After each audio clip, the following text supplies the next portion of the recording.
All right, let's go ahead and get started. So we're at week 9 of our freshman engineering seminar, which means more than half of the semester's already done. We're creeping into the November time frame, and after that we have, of course, our final celebrations after that, right? Remember, we don't have exams in college. It's celebrations of learning. Couple of brief announcements. I am always of the opinion that dropping a class is the absolute last resort. It's you don't want to do that unless there's no other option. But today is the last day to drop a class with a W, so just wanted to make sure everybody was aware of that. I also want to make sure that you're aware of what's coming in the next couple of weeks in here.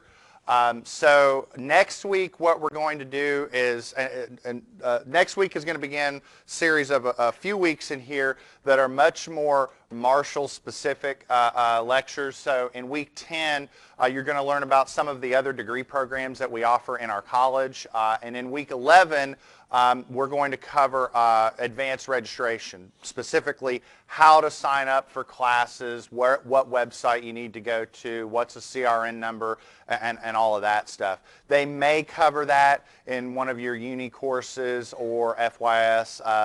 I know that some do and some don't, so I want to make sure that everybody is apprised of that, especially for you first semester freshmen. You know, on day one, you go to freshman orientation and we sign up, your courses for you. You're handed a schedule.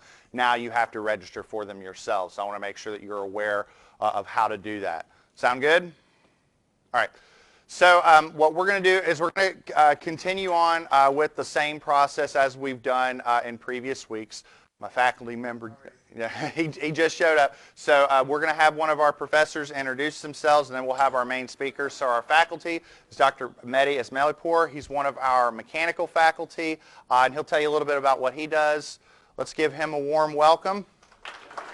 I'll get you set up.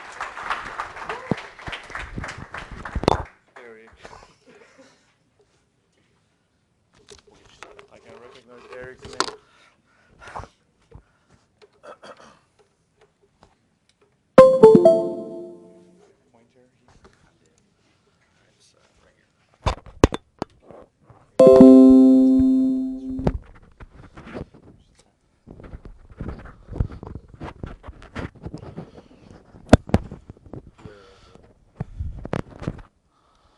Right here, freshman student seminar. Yes.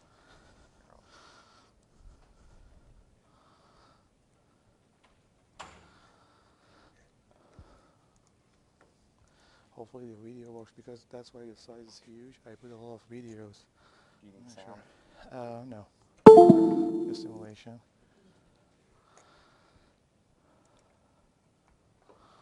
So That's that. And the floor is yours. Okay. Almost noon. Sorry. My name is Mehdi. It's better to call me Mehdi because I have a very long family name. The family is Esmailpour. I joined Marshall University in 2017, and I'm a mechanical engineer faculty, work on the thermal fluid major. So my background, I got the bachelor and master in mechanical engineering, and then I got my PhD at the University of Iowa, Hawkeye, 2017.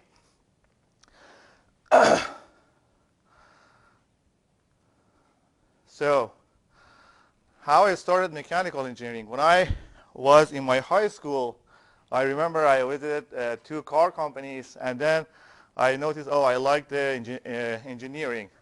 And what engineering? Mechanical engineering. Basically, in my program, in bachelor degree, we have 3 separate majors.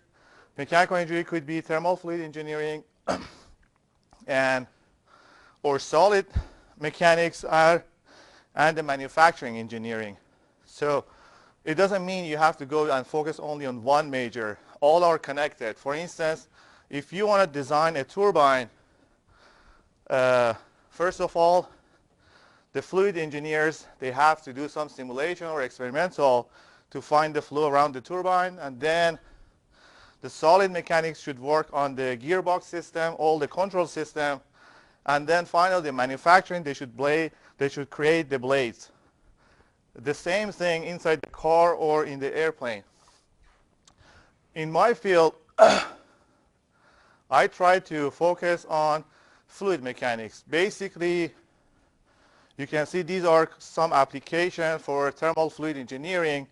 If you want to work on the propulsion system of any spacecraft, you need to go through the bachelor degree in mechanical engineering, and then these are 3 main courses in mechanical engineering in thermal fluid. Still, I couldn't catch my breath. You can see that when you're in your bachelor degree, it doesn't matter. We have a general course for all the majors: manufacturing, solid, and thermal fluid. But if you want to go to the grad school, or if you want to find a job, you have to be specific. Which part? You want to work on the fluid part, manufacturing, or solid mechanics? After my master, I did a small project with the CFD, which I explained you what is the CFD is. I got interested in kind of fluid around a submarine and ship, which we call it naval hydrodynamics. Basically, in this kind of systems, some terms are important. First, the resistance. What's the resistance around the submarine or ship? Based on the resistance, you will go and design your propulsion system.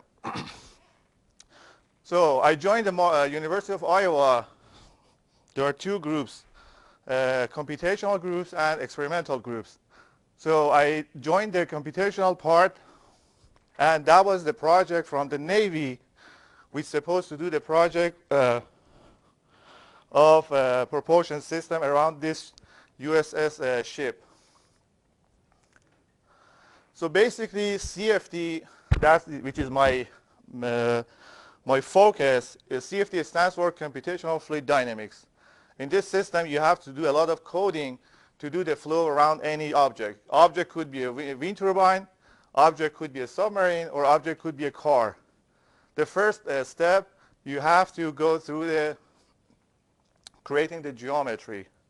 Why are you guys passing the CAD class? Because you have to learn to create the geometry. In any, like, even if you want to go to manufacturing, you have to create the geometry. This is the geometry for that ship. After that, in the CFD, you have to use some software to create the mesh. And once you're done, you have a code. You have to run the system, and then you can simulate the flow.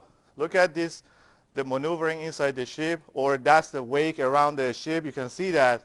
Or these are the projects we did during our PhD. This is the submarine. The name was BB2, and that was Athena. You will see that.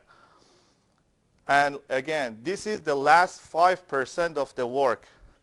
The 95% is going through all these equations.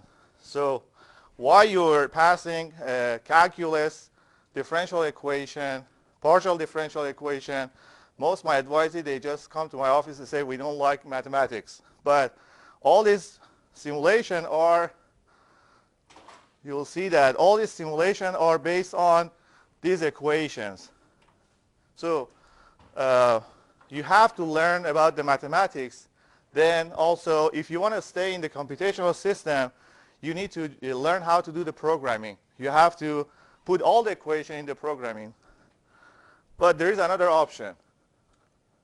If you don't like the computational part, basically in mechanical engineering, we have 2 subsections. One is the experimental, one is numerical. This is the same facility we had at the university to do the simulation around the ship. Or if you have a big wind tunnel, you can test your, I don't know, wind turbine, your car, or a small model of the airplane inside the wind tunnel. Still, you need some knowledge. Again, experimental method and computational methods, these are methods. They are not knowledge. You have to learn about the fluid mechanics. You have to know about the heat transfer, because you get some result, but you have to analyze the result. To analyze the result, you have to know about the knowledge. Since I joined Marshall University, I taught few courses. The first one was design of thermal system. Usually, this is the senior level course where we go through the fluid mechanics and heat transfer, and then we have some project, which I will show you example of the project the student did. This is the ME lab. After you pass the heat, fluid mechanics and heat transfer, you will learn how to work with the stuff, facilities. This is the small wind tunnel we have here, which if you compare our wind tunnel with this one, you can see there's a big difference, but still, you can do some tests and put this very small model in the wind tunnel and get some result. And also I teach thermodynamics too. Basically, we go through the different kind of cycles in the power plant or refrigeration. And heat transfer, one of the main course in thermal fluid engineering, which I teach. This is a project from the last semester. I asked the students to design a cooling system for the computer. So they need to use a lot of equation to design this fin. Here you can see that. So this is one application in heat transfer. In grad level, I taught CFD, which it was last year. And basically, again, you can see that. And this is the finite element. In finite element, which I taught in 4 semesters, I usually ask the students to use the software, not coding, to do some analysis. For instance, this is you can see that basically in finite element, we are looking for the stress, for instance, inside the blade. Or in the bridge, you're looking for the stress and a strain in your device. In fluid mechanics, you'll see that the difference here, our focus is on the flow, not on the object. After doing my simulation in the CFD, I will say, okay, from the wind, I have this amount of force. I just transfer all this force to the finite element to see what's the distribution for the stress. Again, there is a connection between solid mechanics and fluid mechanics. So I'm skipping the manufacturing part. This is one of the example of thermal system design project. I had a group of students. They come up with this design. This is the heated sidewalk, which is you can just put some coil under the sidewalk, and then you can de-ice the sidewalk. So they went through the project. They designed what should be the temperature, input, output, what should be the length of the tube, what should be the size of the tube, and they finally found this design. A few groups worked on the geothermal system. Basically, this is a new source of renewable energy, which will be very popular in future. And you can see that in the geothermal system, this is a HVAC system.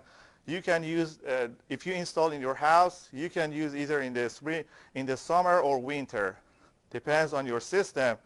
And two groups actually work on 2 types of geothermal system in the class to find out what would be the good system for heating or cooling of the house. So these are examples of the project we work in the thermal system design class.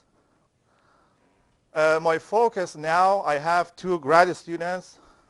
Both they're working on CFD. One of the students is working on the hydropower, and the other one, I think he's going to work on the solar chimney. 2 group of the undergraduate students work on the capstone. Last year I had 2 students. They designed a wind turbine. This year I'm working with one of the faculties in civil engineering to create a wind turbine to get some energy from the highway. So we are going to design a wind turbine with the application in the highway with a group of students of, I think I have 4 students on that group, to design a wind turbine with the application in the highway. And I do some special research in combustion, working with another university Basically, we work on the U.S. crude oil to see how we can improve the combustion of the crude oil by adding some nanoparticle and polymer to the crude oil. These are my focus of research, and hopefully I will see you guys in my capstone projects. If you have any question, please just send me email. This is my email. My room is 1213 in engineering building, and I have office hours on Monday, Wednesday, Friday from 11 to 2. Any question, if you're interested in the project, you can just come to my office and we can talk. And thank you so much. Again, sorry for being late, and hopefully see you guys again. Before he leaves, anybody have any quick questions for him? Yeah, ask questions. All right, thank you. Thank you so much, and again, I'm sorry for being late. Make sure I get the mic. Yeah, I know. Great. All right, thank you. All right, so I'm going to get our main speaker loaded up. Now, I'm sure that when you see that our main speaker is from Appalachian Power, I'm sure that some of the electrical folks in the room, that their ears go, ooh, job opportunities for electricals. But I think you might be surprised at the opportunities available to even the civils and mechanicals in the room at a place like Appalachian Power. Also, I'd say that everybody needs electricity, so it's probably one of the most stable employment opportunities I think you could find. I really think you ought to take heed to what Mr. Bragg is going to talk about today. And with that, I'm just going to turn it over to Alan Bragg from AEP. So everybody, let's give him a warm welcome. Here's that, and here's this. Oh, I'm sorry. No, you're good. Just that, and then you just hold that. Unfortunately, I don't have cool things going on like you do, but kind of make me a little jealous. But I'll tell you a real quick question, or a real quick story. I'm an electrical engineer by trade. My bachelor's degree is from West Virginia Tech, and my master's is from here. And when electricals went through thermodynamics, we called it thermo for non-believers because we didn't think we'd ever be using it again. My first job out of college was at a coal-fired power plant, and the first job I had when I was there was doing boiler heat rate analysis, which is pure thermodynamics. So pay attention to things that you don't think you'll ever use. Again, I'm Alan Bragg. I work for Appalachian Power in Charleston, West Virginia. I am the for all of Virginia. Again, Sandy Power Plant over in Ashland, or Louisa, Kentucky. I spent time several years in our distribution engineering organization, and spent a lot of time managing the customer services process. They are folks who are our largest industrial customers. So a little bit about us as a company. We serve portions. We're a part of American Electric Power, which is one of the largest electric utilities in the country. We serve portions of 11 states. 2 of those states are deregulated, meaning that the customers can purchase their generation from whomever they want. The rest of the states are fully regulated, meaning that we provide the power plant services, transmission, distribution. Serve 5.2 million customers. 1 million of those are part of Appalachian Power, which is West Virginia and Virginia pretty much. We have 18,000 employees and currently are employing 14,000 contractors on a variety of different things. We own and operate all different kinds of power plants, energy sources, coal, natural gas, solar, hydro, wind. Our sister company in Indiana owns a nuclear plant, so we've got a lot of experience in all those. We own the largest transmission grid in the United States, as high as 765,000 volt transmission, which is the highest transmission voltage that's in use in in the world. Again, Appalachian Power is 1 million customers. So Dr. Michelson said exactly this. We do employ a lot of electrical engineers, and most of those are in the controls business, but we also employ mechanical, civil, chemical, environmental, industrial, and nuclear. We are just a big engineering firm. That's what everything that we do revolves around engineering in some form or fashion. So we employ a lot of them. In the electrical engine, or in the generation side, the power plant side of the business, mechanical engineers will deal with issues surrounding the thermal cycle. You know, whether you're burning some sort of a fossil fuel, creating steam, whatever, the mechanical engineering folks deal with those types of issues. Electrical engineers deal with the things that you would think so, the lighting, the motors, all those types of things. A lot of control work. Chemical engineers, water quality, air quality. Anytime you've got any kind of a thermal process where a fuel's burned, you're going to have to deal with those quality issues. Environmental engineering, same thing. Civil, designing the plants themselves. Nuclear engineering, operating the nuclear plants. And we really like using engineers for project management roles. If we've got a construction project going on, an engineer is perfect for that because they're analytical, they think things through.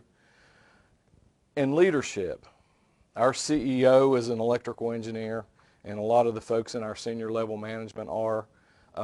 Not because you need a technical background necessarily for a leadership role, but when you're when you're part of a company that so much of your focus is on engineering related things, you want to have people who understand what their employees are telling them. Transmission, the big towers that you see, civil engineers design those. An electrical like myself might tell you what size wire to use, but the civil engineers will design these. And especially in a place like West Virginia where you've got a lot of topographical challenges, every one of these are separately engineered. They're all individually designed.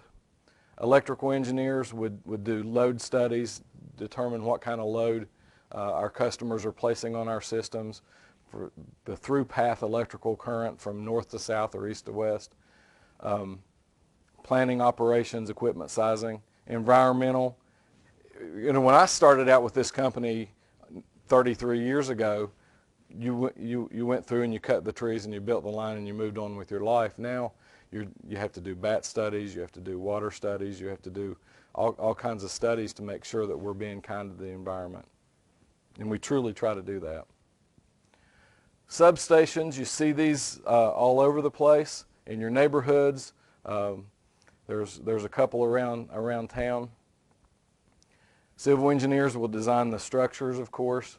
Electrical engineers design like what size transformers we need, the sizing of breakers, the coordination of all the protection and control studies. You want to make sure that if you have a line down, that your breaker operates, right? So you want your protection and control to work well. Environmental, we talked about that earlier. It's exactly the same thing for substations. So if you're an electrical engineer and you come to work for us in the distribution side, you're not going to be climbing poles like this. But it was the coolest picture I could find, and it's not as cool as your boats, but it's pretty good feat of human endurance there. Same thing, protection and control, equipment sizing, all the things that you might think of. We're doing. We've got about $1.5 billion of transmission in. I'm going to go back, of work around this type of facility in Appalachian Power Company. That's 1.5 with a B. We're building a lot of new transmission lines. We have a lot of facilities that are, some of these are 100 years old. They were put in at the beginning of the 1900s, serving our base load, our industrial. Like most of our customers in those days were either chemical plants or coal mines. So we built the infrastructure to support those types of things. They don't last forever. The footings will rust. There's grillages under there. They'll rust out. The conductors lose their tensile strength. So you got to replace them every once in a while, and we're in a huge process to do that right now. In fact, we've got a big project right in the middle of downtown Huntington.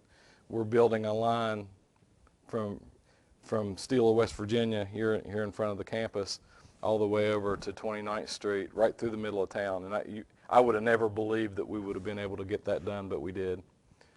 We're doing substation work on both ends of that project as well. So if you see construction crews in either of those substations, the one I think it's right behind the engineering building would be good for you to watch. But there's going to be a huge project there. Environmental. We invested $2 to $2.5 billion in scrubbers for our coal-fired power plants. And basically those are, we installed scrubbers, which are devices that take sulfur oxides and nitrogen oxides out of the stream, and also installed selective catalytic reactors for that purpose as well.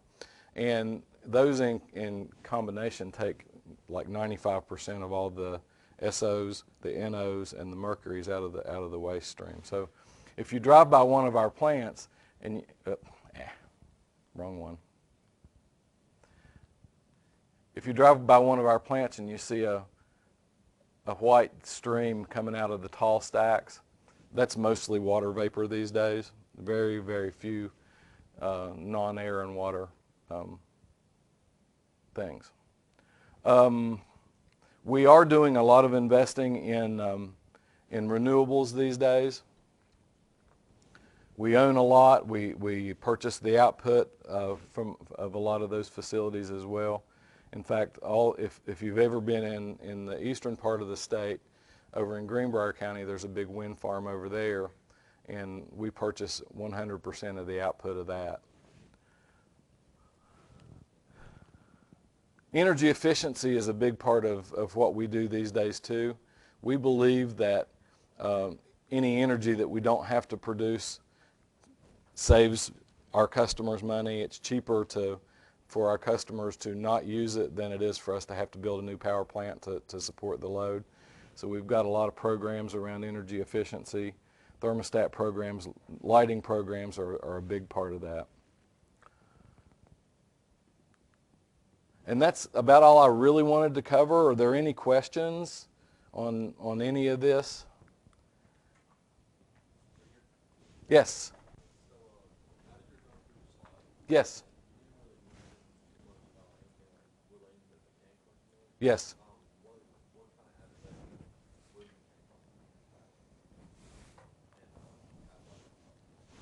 They're they're mostly in the generation part of the business. When I hired into our Big Sandy plant, it was split almost identical down the middle with mechanicals and electricals, and the mechanicals would do work around the pumps. They had coal power pulverizers, which basically took the coal and broke it down into a face powder consistency. So they would work on that, the gearboxes for that, the mechanicals around that. It's a lot of work around the thermal cycle. I mean, it's an 800 megawatt plant, so the boiler was like 12 stories high. So there was always work around the thermal cycle for that. You said you have hydroelectric. Yep. Is there work mechanical engineers there? I would think Probably. I don't know a whole lot about the hydro world. We own We own the dam at Smith Mountain Lake in Virginia, and we own run-of-river hydros along the Kanawha and the Ohio River. So every one of the dams that you see for flood control or that have the locks where you can raise and lower boats, they also have a hydroelectric, a hydro power plant in those as well. So yeah, there would be work around that. They have the same type of mechanicals, the turbines and the generator parts. Did that answer your question? Anybody else? Yes. Do you offer any internships for undergraduate electrical engineers? Or? We do some. I think I'm aware we had 2 this summer. So yeah, I think so. And those are posted on AEP.com under careers. So probably look mid-spring semester. And more than likely what they would do, they'd put some in the power plants, they'd put some in the distribution organization probably. Anybody else? Too short? No, you're fine. I got a question for you. So Okay. You mentioned one earlier about paying attention to the topics that you don't think you're going to use, but Right. you were in their shoes not too long ago. I'm Right. sure you've got some other advice or wisdom you want to impart.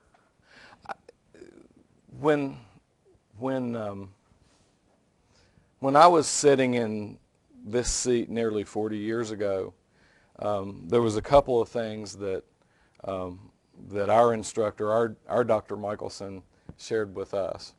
One was we don't really teach you how to be engineers in engineering school. We teach you how to think, how to solve problems, how to work through issues, and how to find the answers, right? So that always stuck with me because, frankly, there's no way in the world that anybody can ever prepare you for everything that you're going to face in your career. I thought when I was sitting in this seat that I was going to be a lab coat engineer somewhere. I thought I was going to be one of the folks that work on those big long equations. But what you find out is there's so many opportunities for people with engineering backgrounds, with technical backgrounds, with analytical backgrounds. You can do just about anything with that degree. I never would have thought that I would have spent 20 years in the customer services business, but that's what I've done. You think about, when you think about somebody in a customer services role, you think about like a cashier at Walmart or whatever, but it's much more technical than you would ever think because we find ourselves being the troubleshooters and the problem solvers for our customers. Our customers will have power quality problems. They'll have, pieces of equipment that's dropping out for any number of reasons. They can't figure it out. They call on us. We bring in instrumentation and we help people do it. So it's more than ringing the cash register at Walmart in a customer services type role. Just keep your mind open. Keep your mind open on career paths. I mean, when I came out, I had an opportunity to go to work for General Electric, but I didn't want to go to New York for a year. I had an opportunity to go to work for the federal government, and I had this opportunity here. And I'm originally from Beckley, West Virginia, and I didn't want to be too far away from home. So I chose this role, and I've been with this company for 33 years, and it's been a great career. I wouldn't change anything. Is that what you were looking for? Okay. Okay. All right. Yes. In research field, like for instance, if someone want to work on that, the reason I'm asking, in Iowa, a group are working on the gasifier for Right. Like a power plant. Right. So if they want to do some research, should they go through the DOE or they're like directly go to the AEP? Well, we have a laboratory in Columbus called Dolan Lab. And we have those lab coat engineers and scientists that work on projects a lot like the things that you're working on now. So I guess I don't know how to answer your question specifically, but my guess is that all the larger electrical utilities in the country would have something like our Dolan lab. They do the research on the geothermal heat pumps. They do smart grid. They do those types of things, and they do research on all types of engineering things. In fact, our folks actually are the ones who did the design work on the 765,000 volt transmission system. They did all the design, they did all the testing. They used to do back when we were in the business of actually building a lot of power plants, they did all the design for those, all the thermo design and everything. And so there's a lot of opportunities for that kind of thing even now. They're doing a lot of research on lighting, on metering now. All kinds of things that touch the industry. But I know the DOE's got that nettle. Usually they post some advice for instance, they post something that we need some improvement in the gasifier Mm-hmm. as like a proposal or something. Maybe they just want to get the result and apply in all the power plant around here. Right. I talked to the John Amos company Right. power plant. These are like a coal-based, right? Right. Coal-based. It is. We have a natural gas power plant here in We do. yeah. In Canova. So, I want to see, is there like opportunity in the research to do some, I don't know, improvement in the gasifier or something for power? In Columbus probably, but not here. Our company's headquartered in Columbus, and a lot of that work's done up there. We just run them down here. Any more questions? What time is it? Do I have? So I thought somebody would ask a question about PG&E and the wildfires, because that's the topical, that's the electrical engineering or the electrical industry topic du jour these days is Pacific Gas and Electric and the wildfires in California, and the fact that they turned off 1 million of their customers yesterday to try and prevent additional fires. A lot of the work that I did when I was actually an engineer was around protection and control. And I can tell you it's nearly impossible, if not completely impossible, to prevent any kind of a spark when a wire falls. The protection and control systems that operate the breakers on those lines, they react to the current that occurs during an electrical fault current. And if you've ever tried to jump start a car, you know that even a 12-volt battery will give you a pretty good spark. When you've got grass and vegetation that's as dry as it is out there, I don't know how you really prevent that. I saw a picture on the internet last week or 2 weeks ago that they had some firemen that were at the base of one of their transmission towers. The zoomed out picture showed that everything on that structure was intact, but there was still a fire underneath. So I think those folks out there are in a pretty tough spot, the PG&E folks. I don't know that I would have the guts to actually de-energize service to 1 million customers, and I'm glad I'm not in their shoes these days. Questions, comments? If not, it's all yours. All right. First off, let's give everybody a Thank you.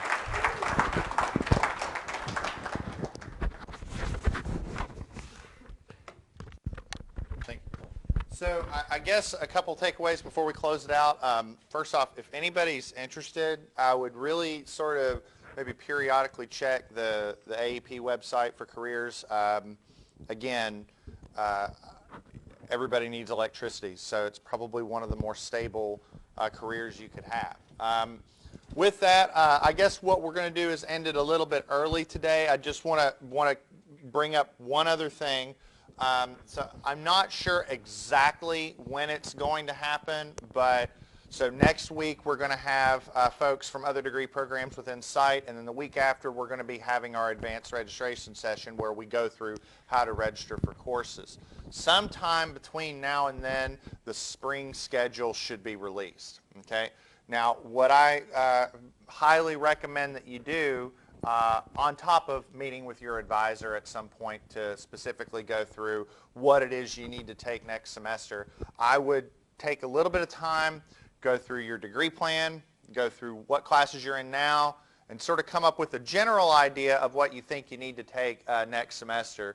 I mean, I'm an advisor. I'm here to help. But it is your future as well. So it's your future, not mine. So I do want you to start to try and take the reins a bit and make sure that you've got ownership of your path moving forward. And so what that means is doing a little bit of research into what we're offering, what you're currently in, and what you need to be taking next semester. And your advisors are here to help you with that. We'll talk about some more specifics in week 11, but I just wanted to plant that seed because that's something you want to be looking at in the not too distant future. Don't forget, Quiz 9 is going to close next Friday, everybody, and that's all I got. Y'all have a great weekend.